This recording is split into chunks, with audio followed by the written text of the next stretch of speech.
किसी का नंबर आलम अरवाह में पैदा होने के बाद आदम अलैहिस्सलाम के ज़माने में आ गया, किसी का नंबर हज़रत नूह अलैहिस्सलाम के ज़माने में आ गया, किसी का नंबर हज़रत इब्राहीम अलैहिस्सलाम के ज़माने में आ गया, किसी का नंबर हज़रत मूसा अलैहिस्सलाम के ज़माने में आ गया, किसी का नंबर हज़रत ईसा अलैहिस्सलाम के ज़माने में आ गया, और किसी का नंबर हज़रत मोहम्मद मुस्तफ़ा सल्लल्लाहु अलैहि वसल्लम के ज़माने में आ गया।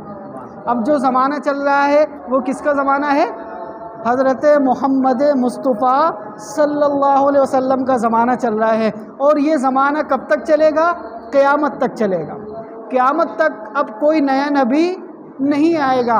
1,24,000 कमोबेश नबी आए और जा चुके हैं। तो किसी का नंबर आदम अलैहिस्सलाम के ज़माने में आया, किसी का नंबर इब्राहीम अलैहिस्सलाम के ज़माने में आया,